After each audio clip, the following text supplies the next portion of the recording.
Ils avaient entre 14 et 16 ans. Ils ont été condamnés à tort. Messieurs, dames, installez-vous. Aujourd'hui, on ne parle pas d'un règlement de compte entre voyous. On parle d'un système judiciaire qui, un soir d'avril 1989, a confondu l'urgence avec la vérité. Nous sommes à New York, Central Park, le 19 avril. Trisha Meili, une joggeuse blanche, est retrouvée dans les buissons, violée, battue, laissée pour morte. Son crâne est fracturé, son corps lacéré. Elle survit, mais elle ne se souvient de rien. Et là, les rouages s'emballent. Une femme blanche agressée en plein Manhattan. La presse s'étrangle d'indignation. La ville, elle, réclame un nom, peu importe lequel. Quand une enquête commence sous pression médiatique, on sait déjà comment elle finit. La police ne trouve ni armes, ni témoins. Mais elle trouve 5 adolescents noirs et latinos qui traînaient ce soir-là dans le parc. Youssef, Kevin, Antron, Raymond et Cory. 14, 15, 16 ans. Leur crime, être là au mauvais moment. Leur malchance, avoir la mauvaise couleur de peau. On les isole, on les prive de sommeil, on les interroge sans avocat, sans parents. Et après des heures, ils avouent. Pas parce qu'ils sont coupables, mais parce qu'ils sont épuisés, terrifiés, et qu'on leur promet qu'ils resteront chez eux.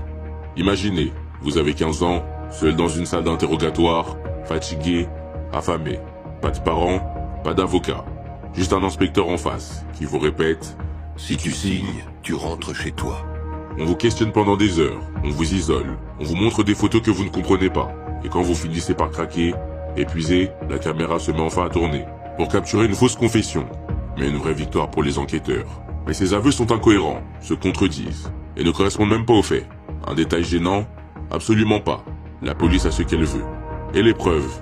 L'ADN retrouvé sur la victime ne correspond à aucun des 5 jeunes. Un détail que la justice balayera d'un revers de main. Comme une miette de pain sur une table en marbre. Et puis il y a le cas Cory Wise. 16 ans. Il n'était même pas sur la liste des suspects. Il est venu au commissariat uniquement pour accompagner son ami Youssef. Par loyauté. Et c'est cette loyauté qui va le condamner. Une fois sur place, les inspecteurs le prennent à part. Même méthode, même pression. Et il finit lui aussi par avouer un crime qu'il ne comprend pas.